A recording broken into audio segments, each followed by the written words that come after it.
Hello दोस्तों, नमस्कार। स्वागत है हमारे new trick with DD channel में। आज अपन बात करेंगे विजन आईएएस टेस्ट सीरीज 17 का ये दोस्तों फर्स्ट पार्ट है और इसमें भी हम हर क्वेश्चन को पूरी डिटेल के साथ देखेंगे ताकि एक क्वेश्चन से कम 5 क्वेश्चन आप खुद बना सकें।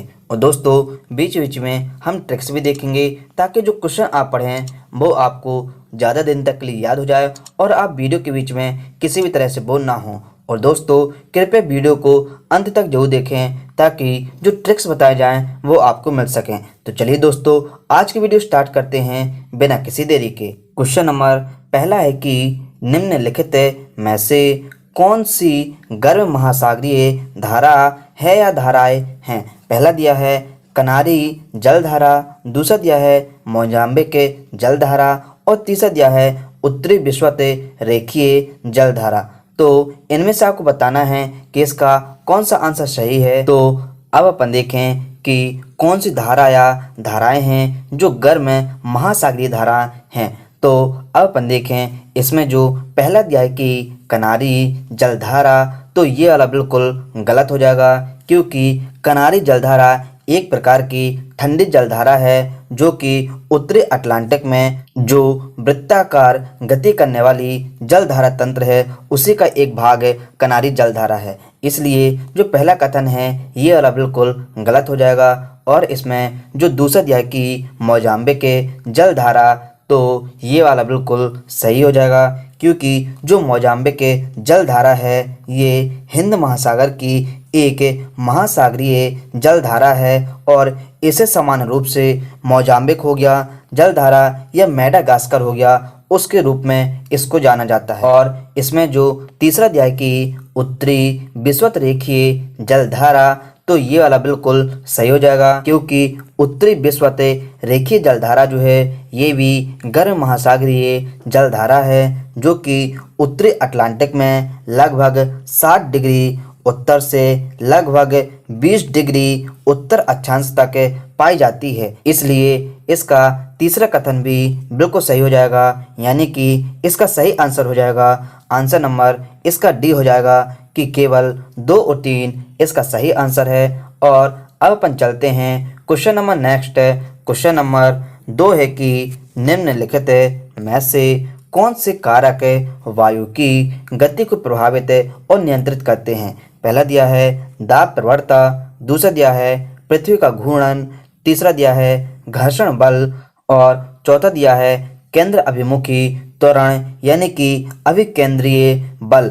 तो इनमें से आपको बताना है कि इसका कौन सा उत्तर सही है। तो अब अपन देखें जो वायु की गति है उसको प्रभावित और नियंत्रित करने वाले कौन कौन से कारक हैं। तो इसमें जो पहला दिया है कि दाब प्रवणता, तो ये वाला बिल्कुल सही हो जाएगा क्योंकि जो वायु की गति होती है वो उच्च दाब से निम्न दाब की ओर प्रवाहित होती है, इसलिए जो दाब प्रवणता है ये वाला बिल्कुल सही हो जाएगा। और इसमें जो दूसरा दिया है कि पृथ्वी का घूर्णन, तो ये वाला भी बिल्कुल सही हो जाएगा क्योंकि जो पृथ्वी का घूर्णन होता है वो वायु की गति को प्रभावित करती है, इसलिए इसका दूसरा कथन भी बिल्कुल सही हो जाएगा। और इसमें जो तीसरा दिया है कि घर्षण बल, तो ये वाला भी बिल्कुल सही हो जाएगा क्योंकि जब वायु गति करती है तो उसका जो पृथ्वी की सतह है उसके साथ घर्षण होता है, इसलिए जो घर्षण बल है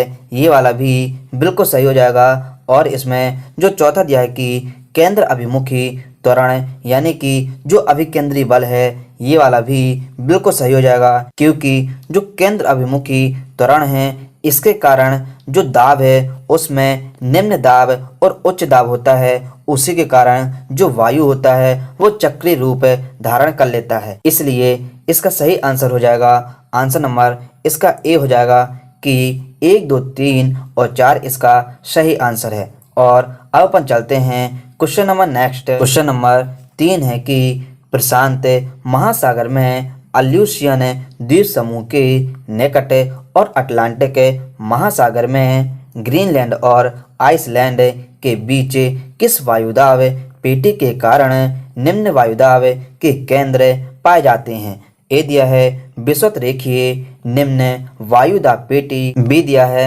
उपोष्ण कटिबंधीय उच्च वायुदाब पेटी। सी दिया है उपध्रुवीय निम्न वायुदाब पेटी और डी दिया है कि ध्रुवीय उच्च वायुदाब पेटी।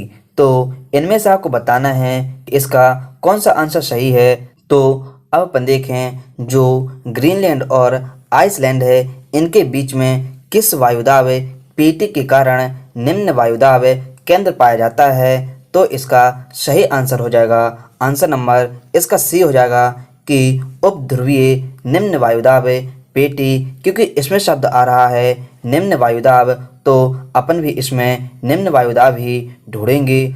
और अपन देखें जो निम्न वायुदाब के केंद्र पाए जाते हैं इसका मुख्य कारण है कि जो उपध्रुवीय निम्न वायुदाब की पेटी हैं ये 60 और 65 डिग्री अक्षांश के मध्य दोनों गोलार्धों में स्थित होती हैं और इसी कारण से यहाँ पर जो तापमान होता है वो भी निम्न होता है। इसी कारण से इसमें जो दाब है वो भी निम्न होता है।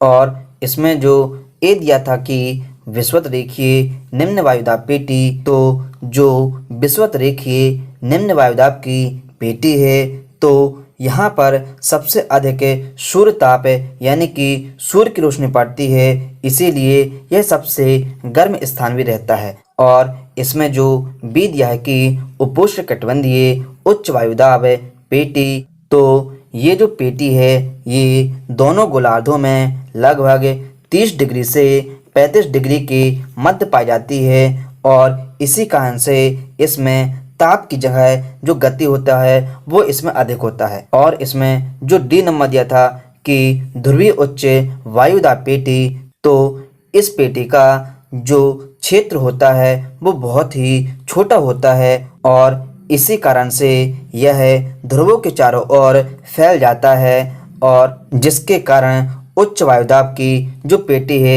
उसका सृजन होता है, न कि निम्न वायुदाब की पेटी का। इसलिए इसका सही आंसर हो जाएगा आंसर नंबर इसका सी हो जाएगा कि उप ध्रुवीय निम्न वायुदाब पेटी। और अब अपन चलते हैं क्वेश्चन नंबर नेक्स्ट।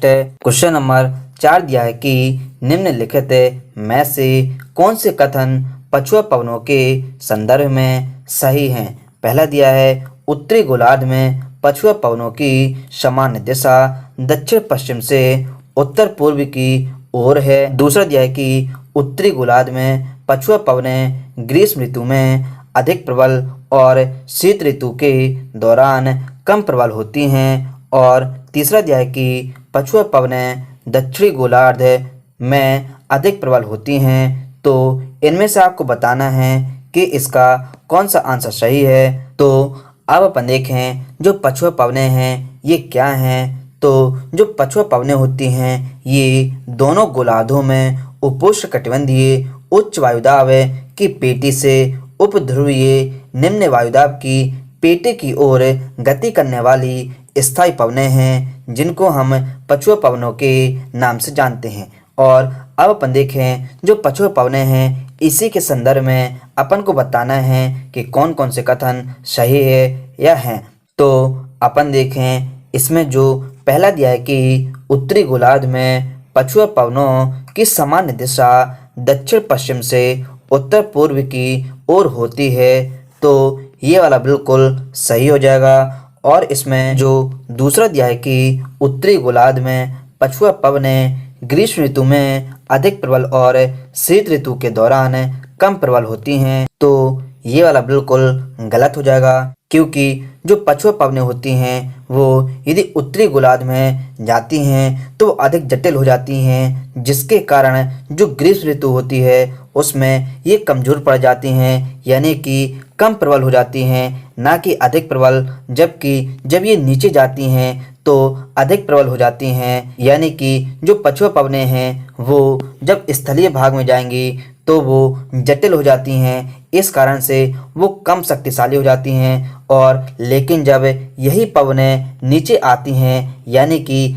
जब ये पवनें जल से मिल जाती हैं तो इनके पास बहुत सारी ताकत आ जाती है, जिसके कारण ये बहुत ही शक्तिशाली हो जाती हैं, ना कि कम शक्तिशाली यानी कि कम प्रबल होती हैं। इसलिए इसका दूसरा कथन बिल्कुल गलत हो जाएगा और इसमें जो तीसरा दिया है कि पछुआ पवनें दक्षिणी गोलार्ध में अधिक प्रबल होती हैं, तो ये वाला बिल्कुल सही हो जाएगा, क्योंकि जो पछुआ पवनें हैं वो जब जल के साथ मिलेंगी तो वो बहुत ही शक्तिशाली हो जाती हैं। इसलिए इसका तीसरा कथन बिल्कुल सही हो जाएगा, यानी कि इसका सही आंसर हो जाएगा आंसर नंबर इसका सी हो जाएगा। और अब अपन चलते हैं क्वेश्चन नंबर नेक्स्ट।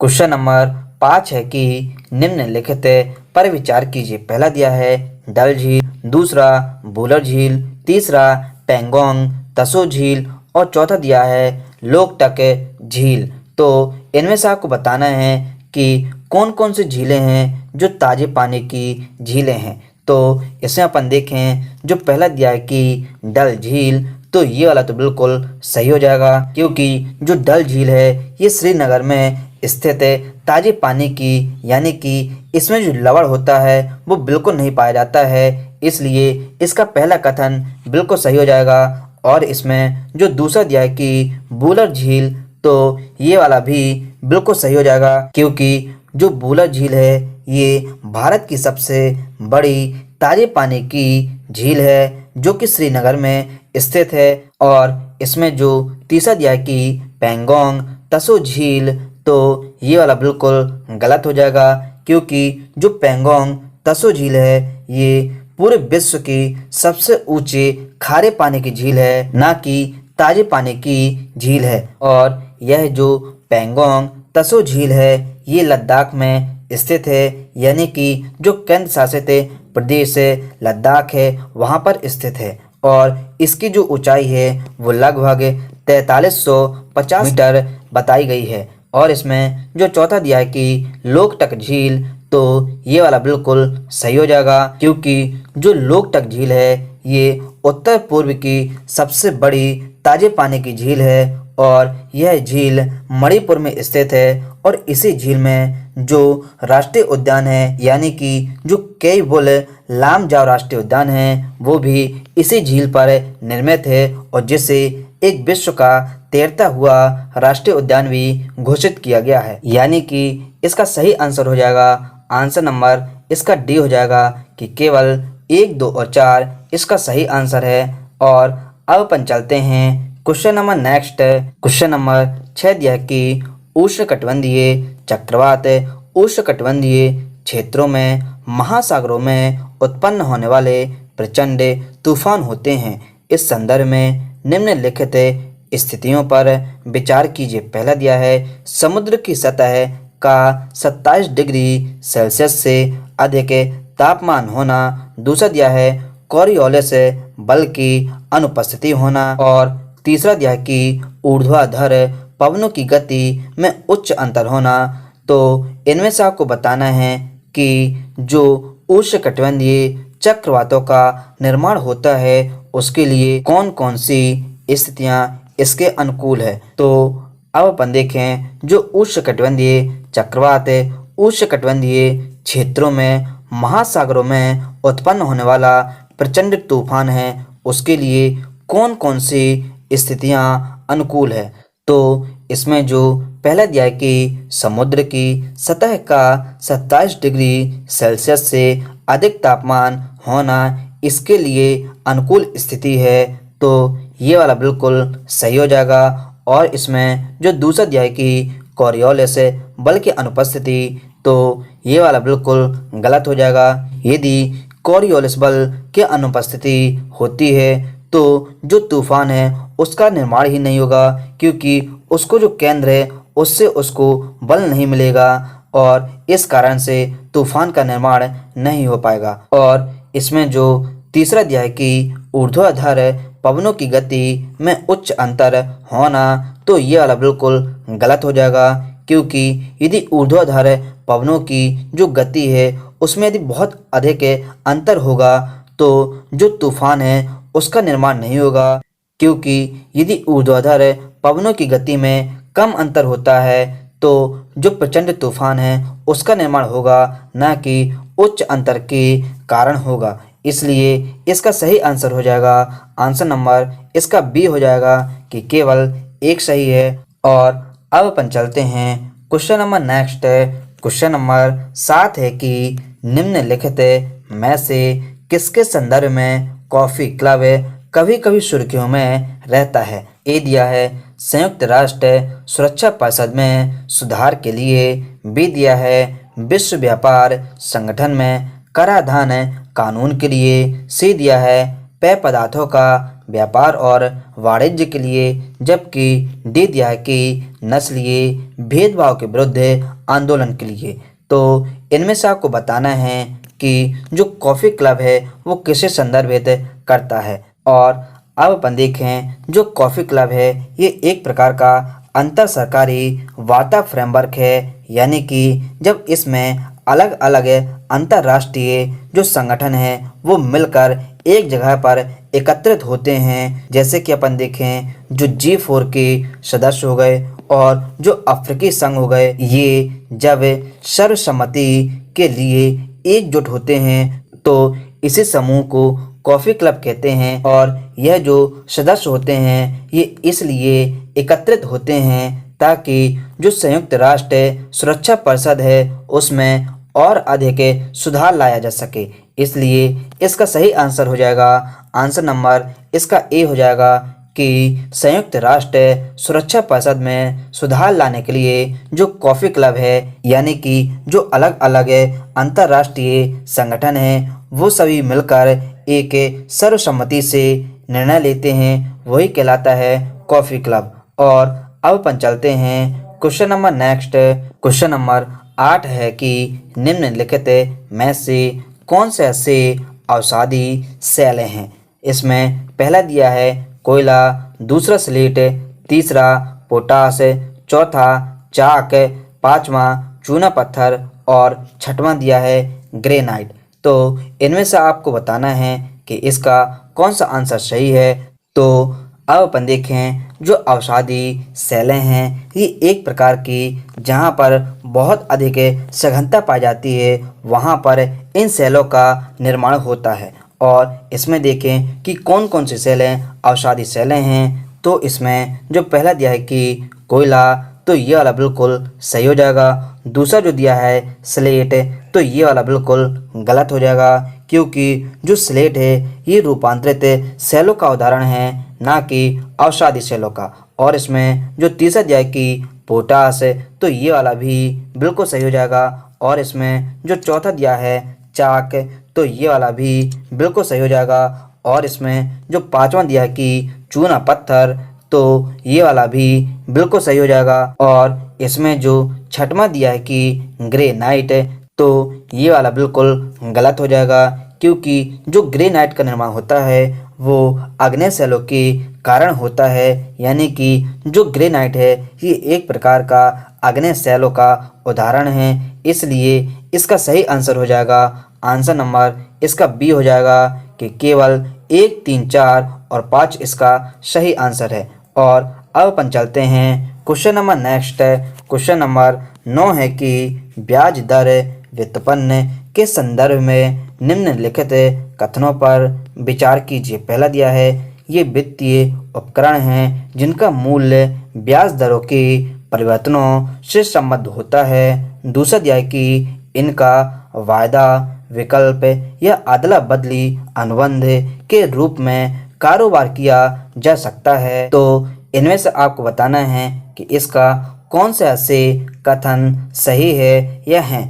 तो अब अपन देखें, जो ब्याज दर व्युत्पन्न है इसके संदर्भ में अपन को बताना है। तो जो ब्याज दर व्युत्पन्न होता है ये एक प्रकार का वित्तीय उपकरण होता है जिनका मूल्य ब्याज दरों के परिवर्तनों से संबद्ध होता है। तो इसका जो पहला वाला कथन है ये वाला बिल्कुल सही हो जाएगा। और इसमें जो दूसरा दिया है कि इनका वायदा, विकल्प या अदला बदली अनुबंध के रूप में कारोबार किया जा सकता है, तो ये वाला भी बिल्कुल सही हो जाएगा, क्योंकि ब्याज दर यानी कि जब अपन दूसरों पर ब्याज लगाते हैं तो उसमें वित्तीय यानी कि पैसा होता है, तो बिल्कुल सही हो जाएगा। और उसके बदले अपन सोना भी रख लेते हैं और दूसरों को ब्याज पर अपन पैसा दे देते हैं, तो वही कहलाती है ब्याज दर व्युत्पन्न। यानी कि इसका सही आंसर हो जाएगा, आंसर नंबर इसका सी हो जाएगा कि 1 और 2 दोनों सही है। और अब अपन चलते हैं क्वेश्चन नंबर नेक्स्ट है।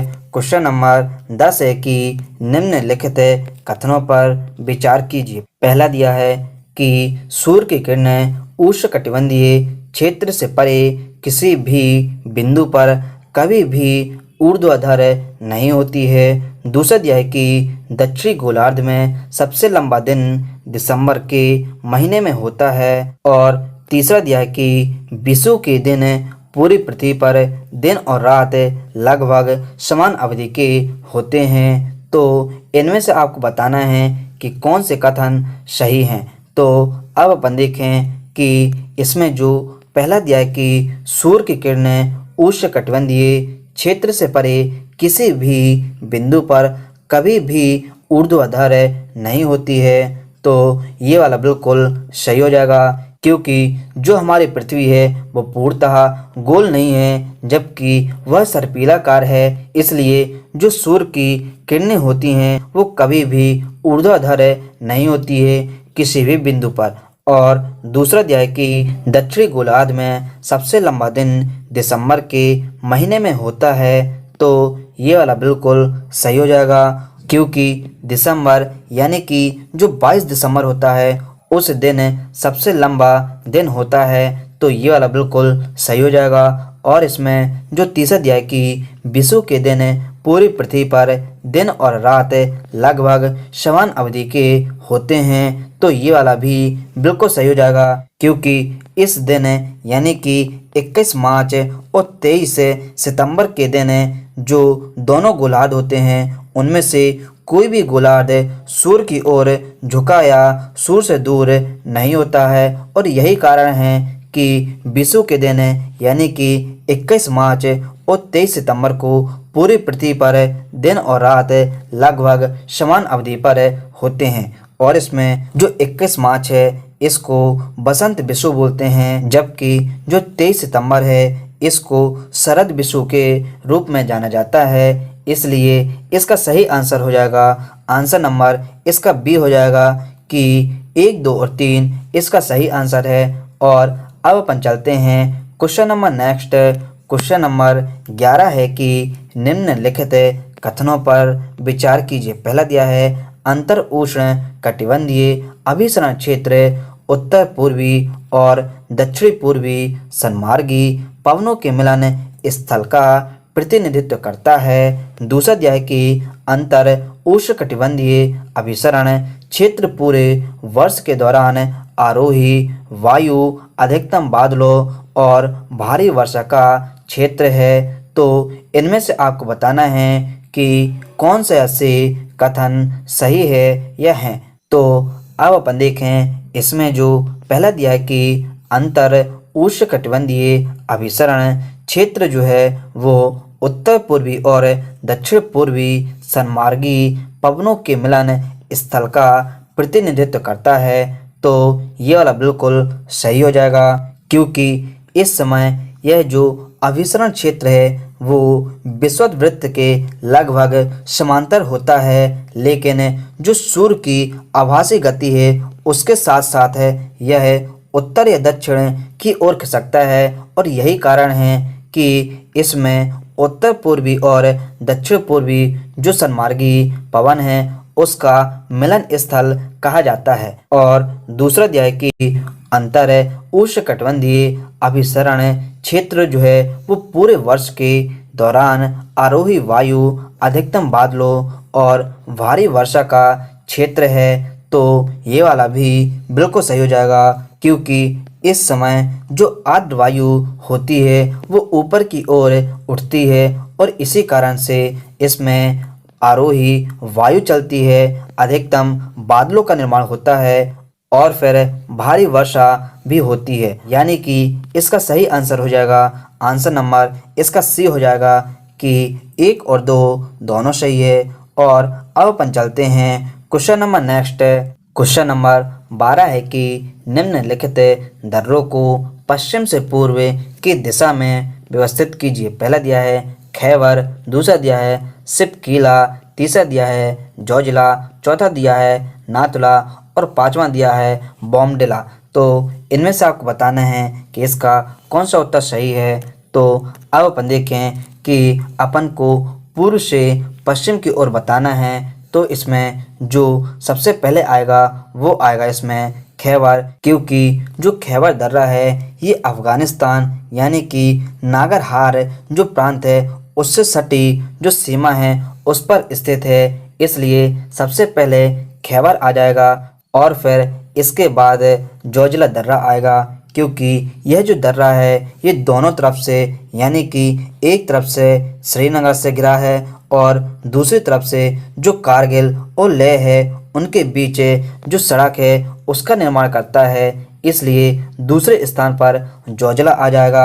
और फिर इसके बाद जो सिपकीला है ये आ जाएगा, क्योंकि जो सिपकीला है ये भारत और चीन को जोड़ने वाला एक हिमालयी दर्रा है, इसलिए उसके बाद फिर सिपकीला आ जाएगा और फिर इसके बाद नाथुला दर्रा आ जाएगा, क्योंकि जो नाथुला दर्रा है ये सिक्किम ज़िले में जो हिमालय पर्वत है वहाँ का एक दर्रा है, इसलिए फिर चौथे स्थान पर नाथुला दर्रा आ जाएगा। और फिर लास्ट में बॉमडिला आ जाएगा, क्योंकि जो बॉमडिला दर्रा है ये अरुणाचल प्रदेश को भूटान से जोड़ने वाला दर्रा है, इसलिए इसका सही आंसर हो जाएगा आंसर नंबर इसका बी हो जाएगा कि 1 3 2 4 5 इसका सही आंसर है। और अब अपन चलते हैं question number next. Question number 13 है कि मास्करीन हाई के संदर्भ में निम्नलिखित कथनों पर विचार कीजिए। पहला दिया है यह है दक्षिणी हिंद महासागर में मास्करीन द्वीप समूह के निकट स्थित उच्च दबाव वाला क्षेत्र है। दूसरा दिया है कि मास्करीन हाई के निर्माण में देरी के कारण भारतीय मानसून के आगमन में देरी हो सकती है। तो इनमें से आपको बताना है कि कौन सा यह से कथन सही है या है। तो अब अपन देखें जो मास्करीन हाई है इसके संदर्भ में अपन को बताना है।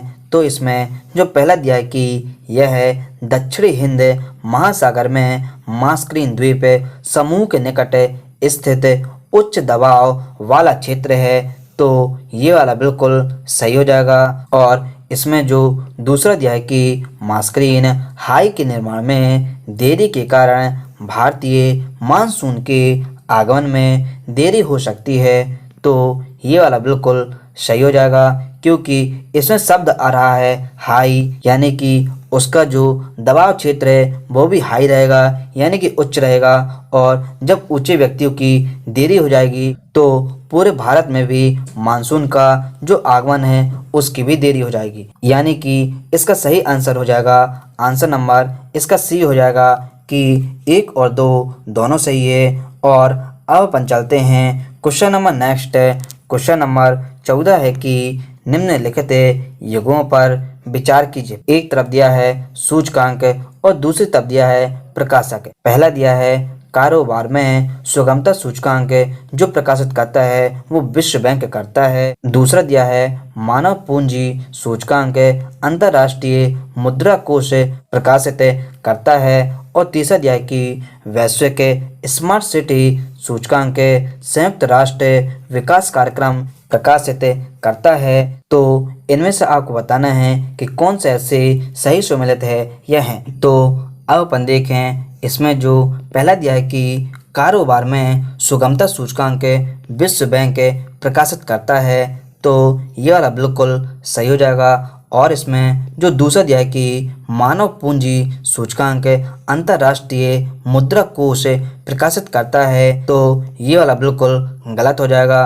क्योंकि जो मानव पूंजी सूचकांक है वो भी विश्व बैंक ही प्रकाशित करता है। क्योंकि यदि अपन इसे ट्रिक से देखें तो जो कारोबार है उसके लिए सभी को पैसे की जरूरत पड़ती है, यानी कि विश्व बैंक आ जाएगा। और इसमें जो दूसरा दिया है कि मानव पूंजी यानी कि जो कारोबार चालू करेगा वो एक मानव ही करेगा और उसको बहुत पूंजी की आवश्यकता पड़ेगी। तो जो पूंजी एकत्रित करेगा वो पूरे विश्व से करेगा, ना कि अंतर्राष्ट्रीय मुद्रा कोष से करेगा। और इसमें जो तीसरा दिया था कि वैश्विक स्मार्ट सिटी सूचकांक जो प्रकाशित करता है वो संयुक्त राष्ट्र विकास कार्यक्रम प्रकाशित करता है।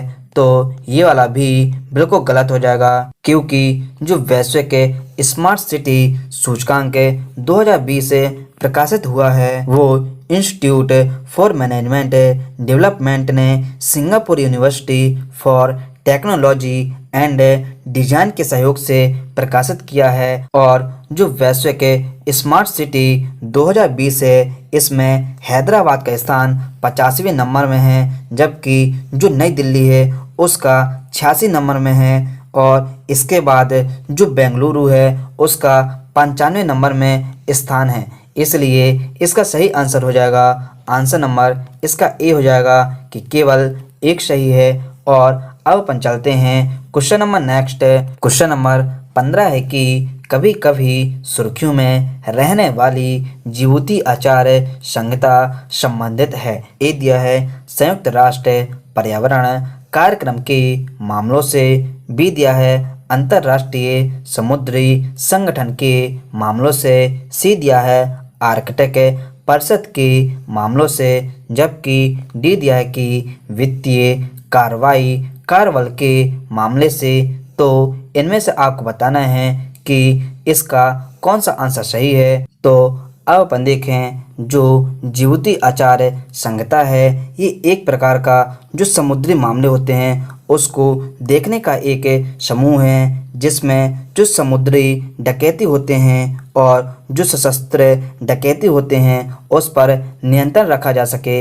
इसीलिए जो जिबूती आचार संहिता है ये एक प्रकार का अंतर्राष्ट्रीय समुद्री संगठन के मामलों से संबंधित है। और अब अपन चलते हैं question number next. Question number 16 है कि उपोष्ण कटिबंधीय उच्च दाब पेटी के संदर्भ में निम्नलिखित कथनों पर विचार कीजिए। पहला दिया है उपोष्ण कटिबंधीय उच्च दाब पेटी पृथ्वी के घूर्णन और पवनों के नीचे उतरने और बैठने के कारण बनती है। दूसरा दिया है कि उपोष्ण कटिबंधीय उच्च दाब पेटी की विशेषता चक्रवाती दशाएं हैं। और तीसरा दिया है कि जब सूर्य विषुवत रेखा पर लंबवत होता है तो बसंत विषु और शरद विषु के समय दान पेटी अपनी सामान्य आदर्श स्थिति अधिग्रहित कर लेती है।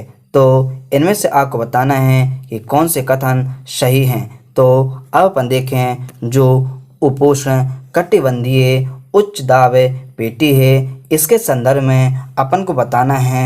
तो इसमें जो पहला दिया है कि उपोष्ण कटिबंधीय उच्च दाब पेटी पृथ्वी के घूर्णन और पवनों के नीचे उतरने और बैठने के कारण बनती है। तो ये वाला बिल्कुल सही हो जाएगा, क्योंकि इसमें शब्द आ रहा है उच्च दाब, यानी कि जिसका दाब बहुत ज़्यादा होगा तो वो नीचे चला जाएगा और फिर वहाँ बैठ जाएगा। इसलिए पहला वाला कथन बिल्कुल सही हो जाएगा। और इसमें जो दूसरा दिया है कि उपोष्ण कटिबंधीय उच्च दाब पेटी की विशेषता चक्रवाती दशाएं हैं, तो ये वाला बिल्कुल गलत हो जाएगा, क्योंकि जो उपोष्ण कटिबंधीय होती हैं ये शांति से जाकर नीचे बैठ जाती हैं, यानी कि इन्हें शांत रहने के कारण ही अश्व अक्षांश कहा जाता है।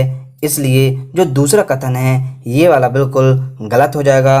और इसमें जो तीसरा दिया कि जब सूर्य विषुवत रेखा पर लंबवत होता है तो बसंत विषु और शरद विषु के समय दाब पेटी अपनी सामान्य आदर्श स्थिति अधिग्रहित कर लेती है, तो ये वाला बिल्कुल सही हो जाएगा, यानी कि इसका सही आंसर हो जाएगा आंसर नंबर इसका बी हो जाएगा कि केवल 1 और 3 इसका सही आंसर है। और अब अपन चलते हैं क्वेश्चन नंबर नेक्स्ट।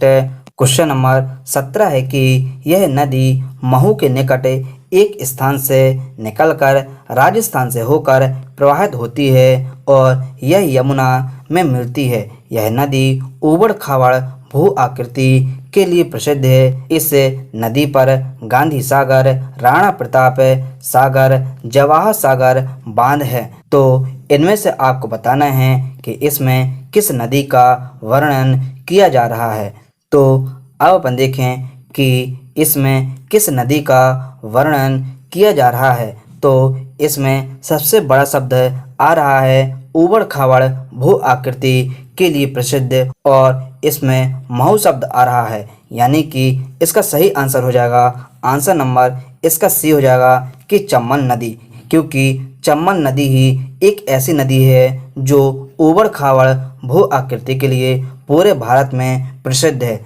और यह जो चंबल नदी है यह मध्य प्रदेश में मालवा का पठार है वहाँ पर स्थित है। और इसमें जो बनास नदी है ये राजस्थान के अंदर बहने वाली नदी है जो आगे जाकर गंगा नदी में मिल जाती है। और इस नदी को मौसमी नदी के नाम से भी जाना जाता है, क्योंकि गर्मियों के दिनों में यह जो नदी होती है यह सूख जाती है, लेकिन फिर भी इस नदी का उपयोग सिंचाई के लिए किया जाता है। और इसमें जो बी दिया था कि कैन नदी, तो ये जो है मध्य भारत के यानी कि यह बुंदेलखंड क्षेत्र की एक प्रमुख नदी है जो दो राज्यों से होकर बहती है, यानी कि मध्य प्रदेश और उत्तर प्रदेश से होकर बहती है। और इसमें जो डी नंबर दिया था कि बेतवा नदी, तो यह जो विंध्य पर्वत श्रेणी यानी कि जो रायसेन है वहाँ से निकलकर मध्य प्रदेश और ओरछा से होकर उत्तर प्रदेश की और उत्तर पूर्व में बहती है। इसलिए इसका सही आंसर हो जाएगा, आंसर नंबर इसका सी हो जाएगा कि चंबल, क्योंकि इसमें सबसे बड़ा शब्द आ गया ऊबड़ खाबड़ और उसके लिए चंबल सबसे ज़्यादा प्रसिद्ध है। और यह जो चंबल नदी है ये जो घड़ियाल मगरमच्छ है उसके लिए भी यह प्रसिद्ध है। और अब अपन चलते हैं क्वेश्चन नंबर नेक्स्ट है। क्वेश्चन नंबर 18 है कि अक्षांश के संदर्भ में निम्नलिखित कथनों पर विचार कीजिए। पहला दिया है सभी अक्षांश विषुवत रेखा के समानांतर है। दूसरा दिया है कि 1 डिग्री अंतर वाले दो अक्षांशों के बीच की दूरी लगभग 10 किलोमीटर होती है। और तीसरा दिया है कि विषुवतीय निम्न दाब पेटी के क्षेत्र में अक्षांशों को अश्व अक्षांश यानी कि शांत अक्षांश के रूप में जाना जाता है। तो इनमें से आपको बताना है कि कौन सा यह से कथन सही है यह है। तो अब अपन देखें जो अक्षांश हैं उसके संदर्भ में अपन को बताना है। तो इसमें जो पहला दिया है कि सभी अक्षांश विषुवत रेखा के समानांतर होते हैं, तो ये वाला बिल्कुल सही हो जाएगा। और इसमें जो दूसरा दिया है कि 1 डिग्री अंतर वाले दो अक्षांशों के बीच की दूरी लगभग 10 किलोमीटर होती है, तो ये वाला बिल्कुल गलत हो जाएगा। क्योंकि हमारी पृथ्वी ग्लोब पर अक्षांश रेखा जो हैं उन पर समानांतर वृत्त के रूप में तो प्रतीत होती है, लेकिन यदि यह पूर्णतः गोल होती तो इसका जो 1 डिग्री अक्षांश है उसका मान भी नियत होता। लेकिन जो हमारी पृथ्वी है वो पूर्णतः गोल नहीं है और इसी कारण इसमें जो बीच की दूरी है उसका पूर्णतः अनुमान नहीं लगाया जा सकता कि लगभग 10 किलोमीटर होती है। क्योंकि यदि अपन देखें तो 1 डिग्री अक्षांश जो है उस पर विषुवत रेखा से ध्रुवों की ओर यदि अपन जाते हैं तो जो लंबाई होती है उसमें थोड़ा बहुत परिवर्तन होता रहता है। क्योंकि यदि अपन विषुवत रेखा पर जाते हैं तो यह जो लंबाई होती है यह 110.6 किलोमीटर होती है, लेकिन यदि अपन ध्रुवों की ओर जाते हैं तो यही लंबाई 111.7 किलोमीटर हो जाती है। इसलिए इसका दूसरा कथन बिल्कुल गलत हो जाएगा। और इसमें जो तीसरा दिया कि विषुवतीय निम्न दाब पेटी के क्षेत्र में अक्षांशों को अश्व अक्षांश के रूप में जाना जाता है, तो ये वाला भी बिल्कुल गलत हो जाएगा। क्योंकि जो उपोष्णकटिबंधीय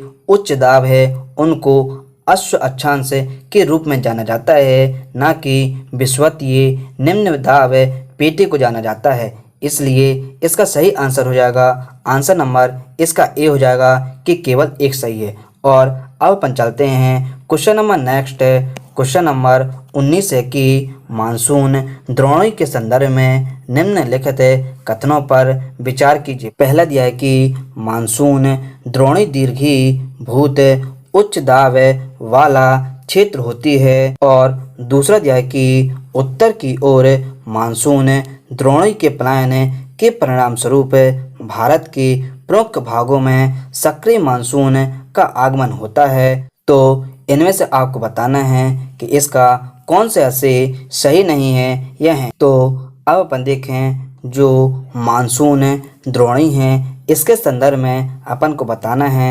तो इसमें जो पहला दिया है कि मानसून द्रोणी जो है वो दीर्घीभूत उच्च दाब वाला क्षेत्र होती है, तो ये वाला बिल्कुल गलत हो जाएगा। लेकिन इसमें बताना है कि कौन सा सही नहीं है, तो ये इसके लिए सही हो जाएगा, क्योंकि जो मानसून द्रोणी होता है वो दीर्घीभूत निम्न वायुदाब जो क्षेत्र होता है उसमें स्थित होता है, ना कि उच्च दाब वाले क्षेत्र में। और इसमें जो दूसरा दिया है कि उत्तर की ओर मानसून द्रोणी के पलायन के परिणाम स्वरूप भारत के प्रमुख भागों में सक्रिय मानसून का आगमन होता है, तो ये वाला भी बिल्कुल गलत हो जाएगा, क्योंकि जो मानसून द्रोणी होते हैं वो यदि उत्तर की ओर पलायन करते हैं तो उससे जो मानसून है उसका आगमन नहीं होता है, जबकि जो मानसून होता है उसकी विफलता का कारण बनता है। लेकिन यदि यही मानसूनी जो द्रोणी है ये यदि दक्षिण की ओर पलायन कर जाती है तो यह मानसून का आगमन माना जाता है। इसलिए इसका सही आंसर हो जाएगा, आंसर नंबर इसका सी हो जाएगा कि 1 और 2 दोनों, क्योंकि इसमें बताना था कि सही नहीं है तो इसके दोनों सही नहीं हैं। और अब अपन चलते हैं क्वेश्चन नंबर नेक्स्ट है, क्वेश्चन नंबर 20 है इस वीडियो का लास्ट क्वेश्चन कि निम्नलिखित कथनों पर विचार कीजिए। पहला दिया है कि मृत जल भृत वह भूगर्भीय संरचना है जो जल प्रवाह के लिए अपारगम्य होती है, और दूसरा दिया है कि अपनी क्रिस्टलीय प्रकृति के कारण ग्रेनाइट मृत जल भृत के रूप में कार्य करता है। तो इनमें से आपको बताना है कि इसका कौन सा आंसर सही है यह है। तो अब अपन देखें इसमें जो पहला दिया है कि मृत जल भृत वह भूगर्भीय संरचना है जो जल प्रवाह के लिए अपारगम्य होती है, तो ये वाला तो बिल्कुल सही हो जाएगा, क्योंकि जो मृत जल भृत होती है उसमें जो जल होता है वो एकत्रित तो हो जाता है लेकिन फिर इसके बाहर नहीं जाता है, यानी कि इसमें जो जल होता है वो गुजर नहीं पाता है, इसीलिए इसे अपारगम्य कहा जाता है। तो पहला वाला बिल्कुल सही हो जाएगा। और इसमें जो दूसरा दिया है कि अपनी क्रिस्टलीय प्रकृति के कारण जो ग्रेनाइट है वो मृत जल भृत के रूप में कार्य करता है, तो ये वाला बिल्कुल गलत हो जाएगा, क्योंकि जो ग्रेनाइट है वो एक प्रकार से जो जल भृत है उसके रूप में कार्य करता है, यानी कि पारगम्य के रूप में कार्य करता है, ना कि अपारगम्य के रूप में कार्य करता है। इसलिए इसका सही आंसर हो जाएगा, आंसर नंबर इसका ए हो जाएगा कि केवल एक सही है। और दोस्तों यदि आपको ये वीडियो अच्छी लगी हो तो इस वीडियो को लाइक करें, अपने दोस्तों के साथ शेयर करें, और हमारे चैनल पर यदि आप नए हैं तो इस चैनल को सब्सक्राइब जरूर कर लीजिए, ताकि आप भी हमारे परिवार के सदस्य बन सकें। और दोस्तों प्रेस बेल आइकन बटन को जरूर दबाएं ताकि आपको हर वीडियो की नोटिफिकेशन मिलती रहे। तो चलिए दोस्तों अब अपन मिलते हैं नेक्स्ट वीडियो में। जब तक के लिए जय हिंद, जय भारत। अपना ध्यान रखिए, घर पर रहिए और सुरक्षित रहिए।